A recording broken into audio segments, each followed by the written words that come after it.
Hello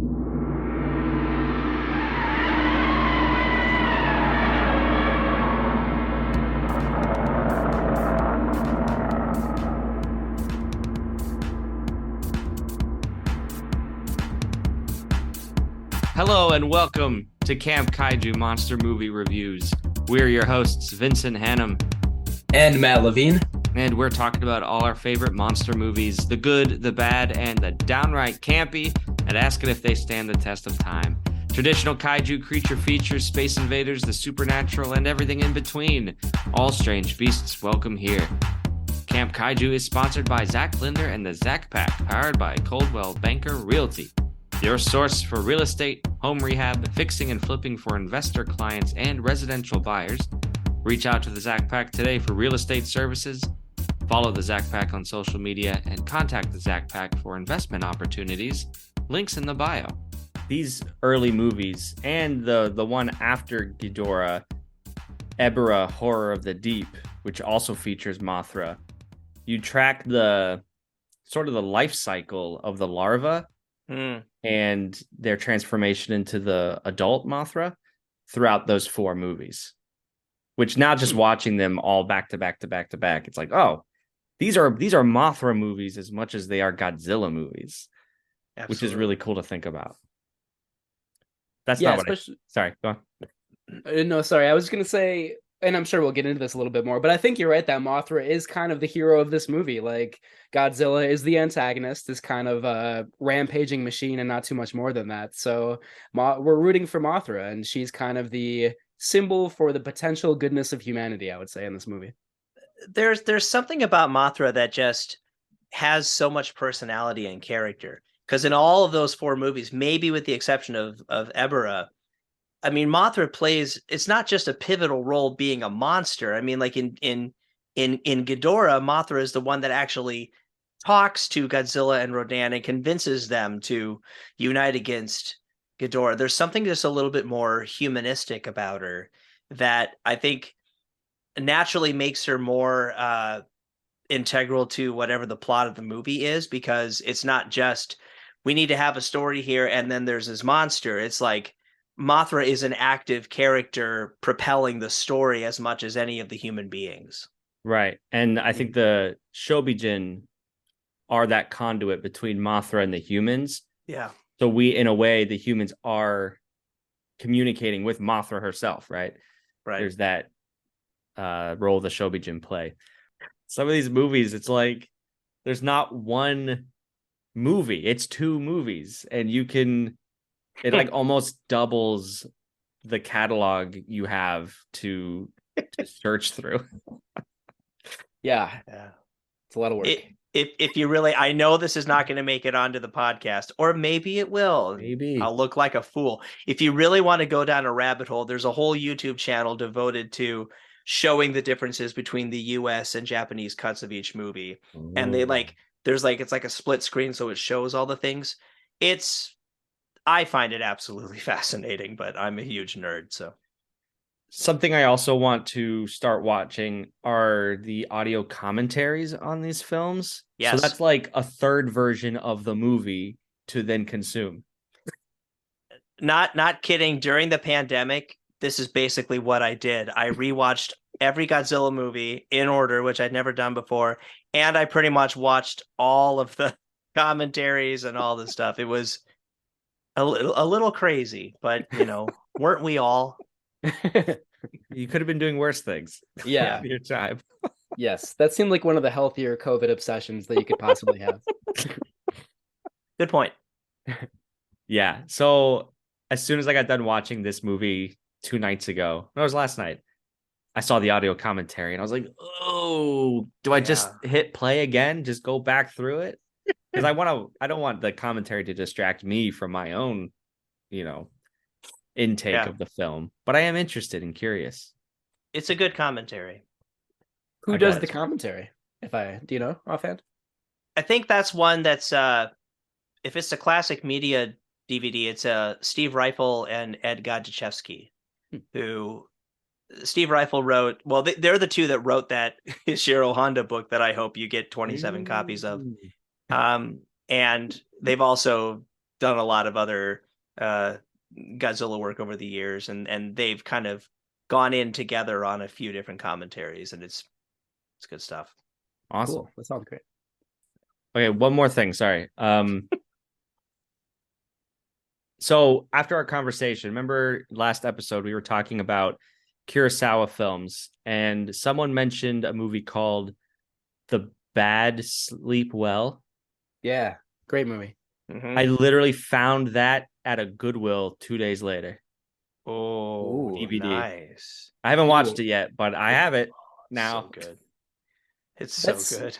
Yeah, amazing. That's one of my favorite movies about like Japan trying to like reckon with like the economic miracle, you know, like it's sort of like you know, leaping into global capitalism to like compete on the world scale or whatever. That movie is a really fascinating and fairly cynical depiction of like the ambivalence that a lot of Japanese people felt about that. It's amazing. Yeah. I can't wait to watch it. Yeah, I was like, I found a diamond here in the rough of Goodwill DVDs. There's usually one diamond and then a lot of just unwatchable trash. Yeah. A lot of rough. But yeah. Some of that stuff it can be fun on its own as well, you know?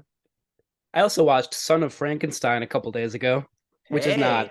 Yeah, I've been wanting to see it for a while. Not related to Mothra versus Godzilla at all, but it's a monster movie, and it's really good. I liked it. I think Vincent and I talked about this once. Have you seen Young Frankenstein? Yes. Okay. Yeah, it's I feel like I love Son of Frankenstein, but Young Frankenstein sort of ruins several scenes in Son of Frankenstein. So like when Ellen and I watched all like the first 3 Karloff Frankensteins a few years ago, and like, you know, during that scene with the constable when they're throwing darts, I'm just laughing, and Ellen's like, "This isn't funny." Like, trust me, at some point we'll watch Young Frankenstein and you'll understand. Yeah. I know what you mean. That's all I could think about while watching Son of Frankenstein. But you know, the camp entertainment is there in the original as well, I think, you know. Oh yeah. And you have Basil Rathbone, who's like so over the top. I love him. Yeah. No, I love that movie. And that might be my favorite Bela Lugosi role as Igor. Oh, wow. Yeah. That's his movie. Good. More than anyone else's. Yeah. Like almost maybe to a fault, because the monster starts to get a little bit like one note, you know. He barely has like a character in that movie. But Bela Lugosi does for sure. Yeah, that's the film where the monster just sorts. From this point on, he only becomes sort of a henchman to a more meaningful antagonist. Yeah. Which is a shame. Yeah. It is.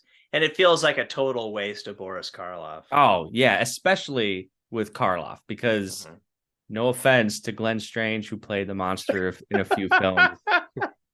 Karloff is Karloff, and he deserves some rich roles. Agreed. Yeah.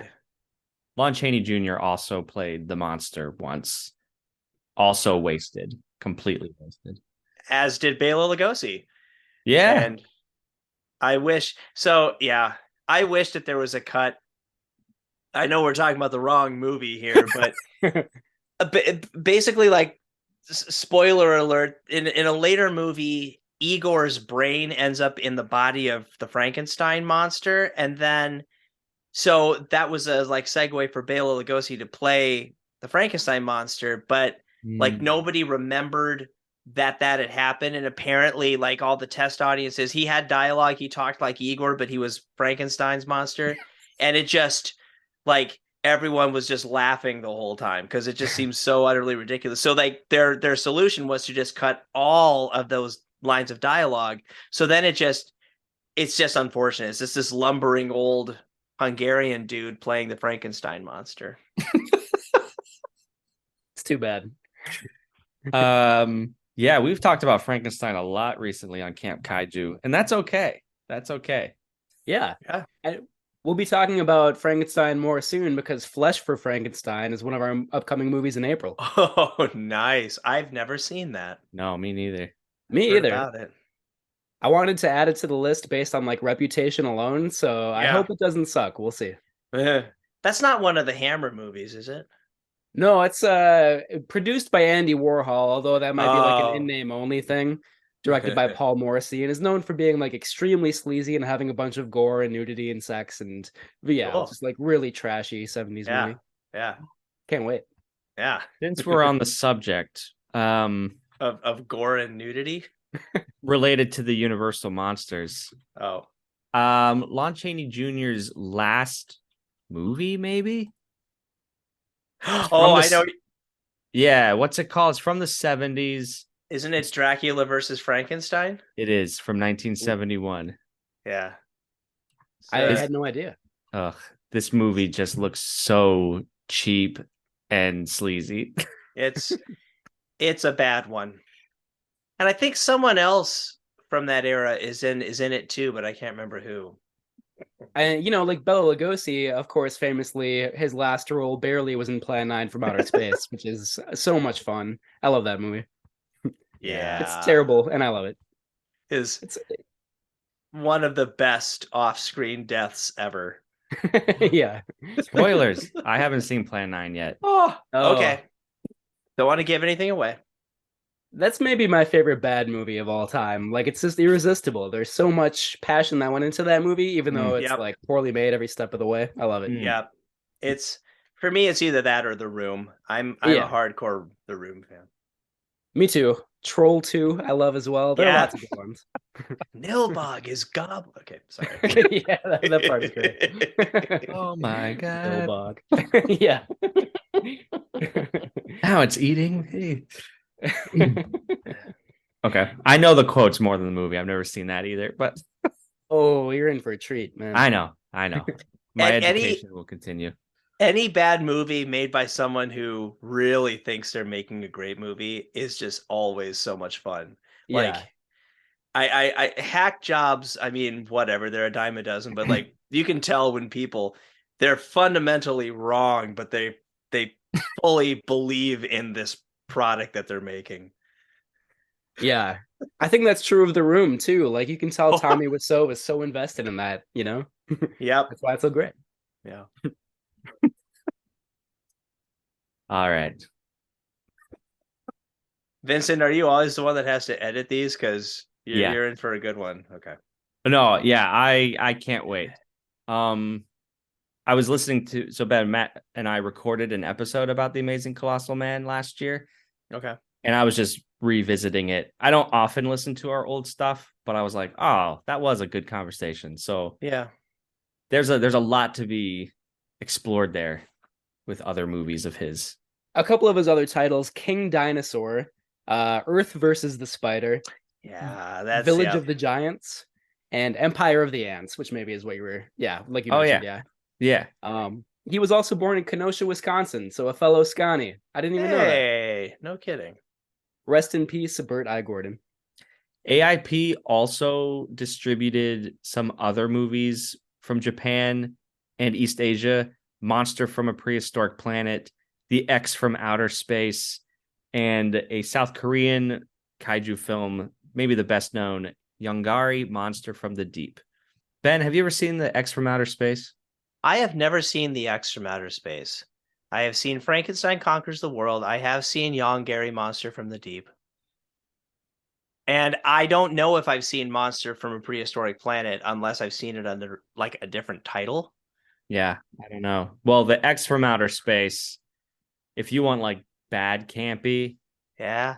it's worth it. Wait, is that the one with like the weird chicken? Yeah. Oh, I have seen that. Okay. Yes. Yeah, That's it's a trip. I do want Bad Campy. I will have to watch that as soon as possible. Oh. Yeah, I mean, it's great to talk about movies that might not stand the test of time. It's like the Jaws the Revenge of Japanese 60s kaiju movies. Yeah. Wow. My mind is racing with possibilities right now. Yongari or Yongari sounds really cool too. Is that like pretty easy to find? Is it readily available? Do you know? That's a good question. I don't know. I mean, it was out on DVD. I don't know if it was a Shout Factory DVD, but I mean, I know I saw it at some point in the mid 2000s. And I think they did a remake of it at some point. Yes. Or like a pseudo sequel. Mm-hmm. Yeah, it's one of those that are you see it in the discourse. It's just, it's Yeah. out there. Yeah. It's not known. Yeah, I mean it's definitely a fan favorite. I love it.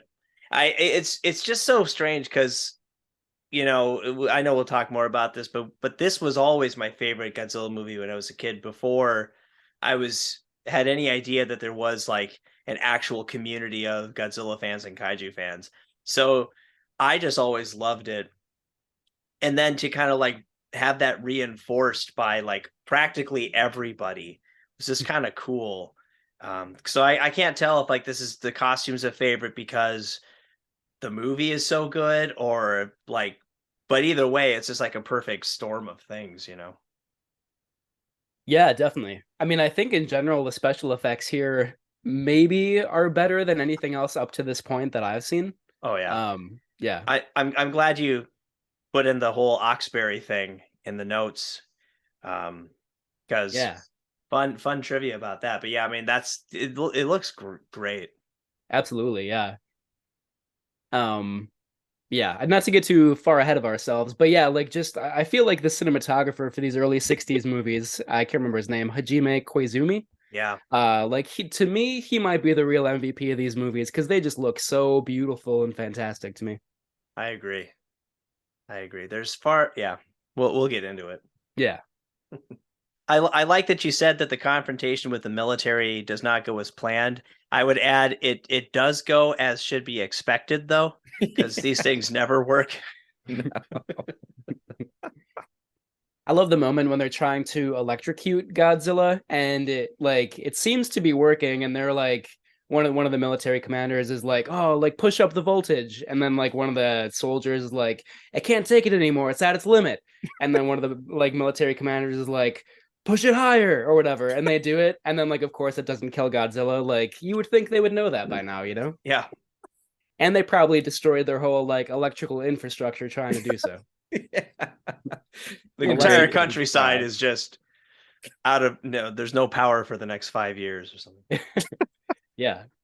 And that's a good point that they would like, pretty drastically deviate from this template, starting with Ghidorah and like maybe not always for the better with all the like aliens that come into play later on. But yeah. Again, yeah. Yeah, I don't know. The alien cockroaches that plan to take over the world by creating a Godzilla amusement park. I think that's a great idea. That's Or the solid. alien gorillas trying to take Right. over the world with robot Godzilla. Those alien gods, or yeah, alien gorillas, man, terrible. Yeah. Speaking of which, something that I had never put two and two together before until I watched these two movies back to back. In the very first movie, those the sailors that are rescued and they turned out to have no radiation effects whatsoever, and they talk about in the Japanese subtitle version drinking that red juice. Mm-hmm.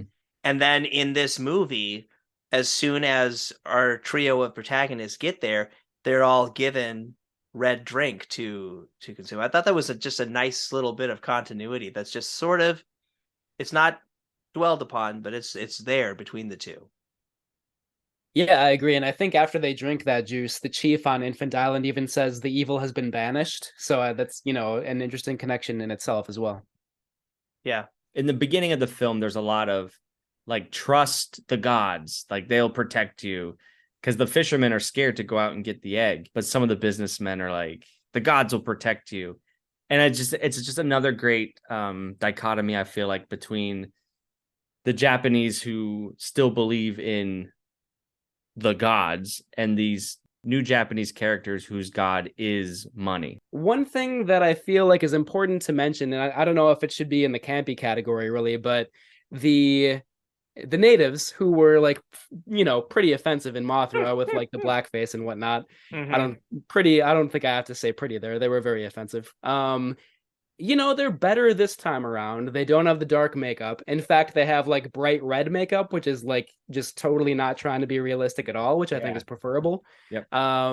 It's still a little bit like, when we see their ceremony and like all the like vaguely exotic dancers, it's still like, ooh, I don't know how I feel about this. But Yeah. it is better than Mothra, so I will say that.